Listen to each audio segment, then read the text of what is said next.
Hey guys, my name is Josh. Thanks for joining us on this episode of Cooking with Grow. We're going to talk about how to grill fruit, especially summer fruit. Now the idea for this episode came from me talking about different varieties of fruit, especially summer fruit, in the store with customers, and I would say this one would be great on the grill and being met with a look of bewilderment like, what are you talking about, dude? Grilling fruit is a great way to finish off a summer barbecue. You can make really cool and sort of not your usual breakfast or snacks for your kids, and at the end of the day it's just plain delicious. So we'll teach you how to pick fruit, a couple of tips on what sort of fruits that'll be great and what sort of fruits to avoid, how to prep your grill, how to prep your fruit, and then how to grill it up. Thanks for joining us.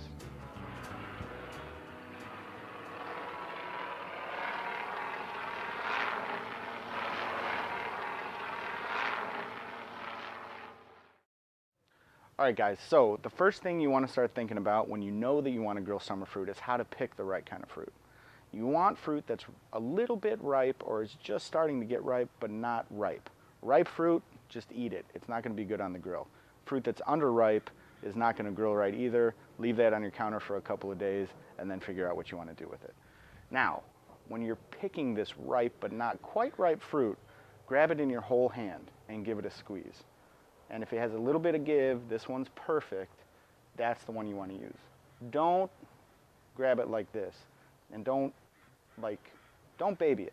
Don't get it in your fingers like this. All you're going to do is bruise it. Grab it in your whole hand and just give it a little bit of pressure.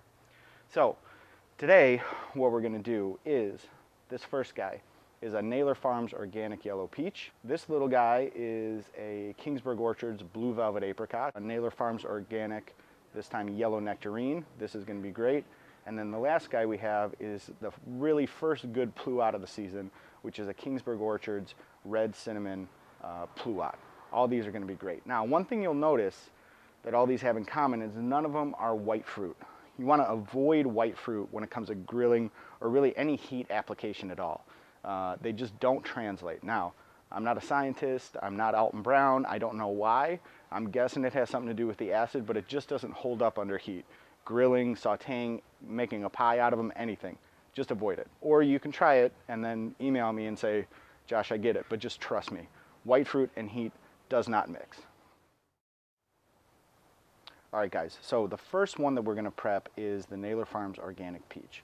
Now, a lot of questions we get at the store, or we get a lot of questions at the store about, is this a clingstone peach or a freestone peach?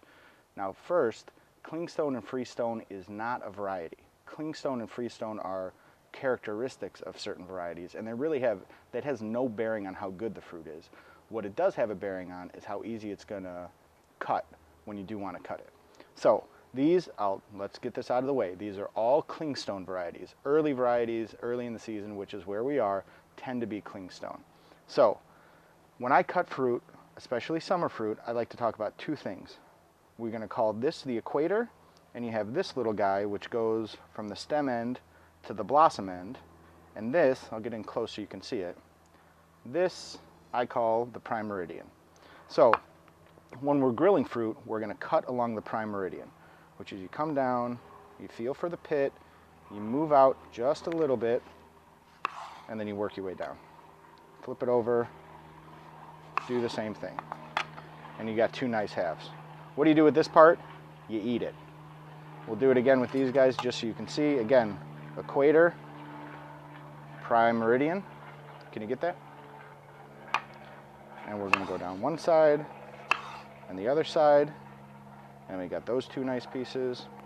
Again with the organic nectarine.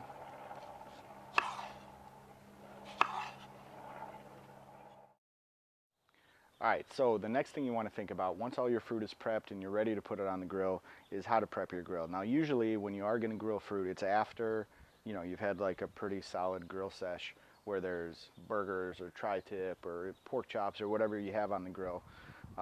Or it's like the day after we want to start it up and do make yourself like a quick little snack or breakfast. Brush it off. Now, you don't want your grill to be clean because it needs to be seasoned and all that kind of good stuff that goes with grilling over and over and over again, but brush off all the bits of, anything that's left on there, chicken or just charred little bits. because you want to get that off. If you don't have a brush or you can't find your brush, you can, hold on. Oh, not you. My tinfoil blew away. Using a ball of tinfoil to clean your grill is also a great thing if you can't find your grill brush. Hopefully, if you don't have, hopefully you have either tinfoil or a grill brush. If you don't have either, just eat some yogurt. All right, guys, so now we're all set. Our fruit is prepped, our grill is prepped. Let's talk about a couple of things that some people do, you might want to do when you're ready, or when you want to think about getting your fruit to the grill. Now, I've seen people do like peaches or nectarines, and they'll soak them in rum for a couple hours. That's totally cool. I've seen some people take coconut oil and sort of baste the face or the flesh side of the peaches or nectarines with coconut oil. That's kind of cool. It imparts a decent flavor, and it will help like getting grill marks on your fruit when you do put it on the grill. I like to, if you pick the right fruit and you have the right flame, you really don't need to do anything.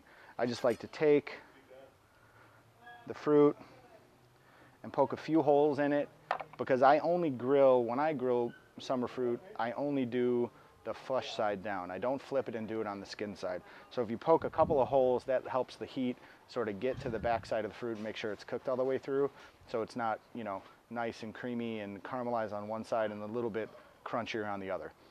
So that's about it. I'm gonna take the grill off. I'm gonna take the top off this grill. We're gonna put this fruit on and we'll be ready to go.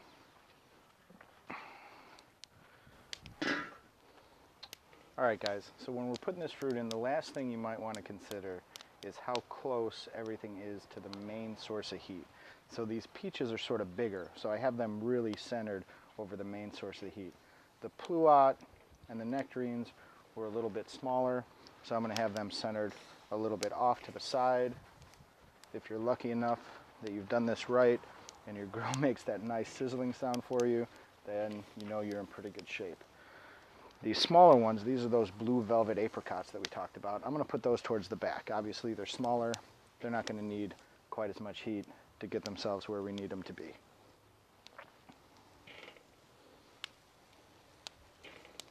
And we're going to cover these up, and we'll be back in a minute. All right, guys, so we're all done. That was only about 3 minutes on the grill for any of these. The yellow peaches, the yellow nectarines, the blue velvet apricots, and the red cinnamon pluots. We also found some apricots when we were about to go on the grill, so we threw those into the mix as well. I would serve maybe these plums and pluots as a side to pork chops or roasted pork tenderloin. Maybe the peaches with some grilled chicken, or pretty much anything. Any of these would be great with Greek yogurt and a drizzle of honey or some vanilla ice cream. The end to what you can do with these is really up to your imagination. But thanks for joining us on Cooking with Grow. Hope you enjoyed our grilling fruit episode, and we're gonna go eat.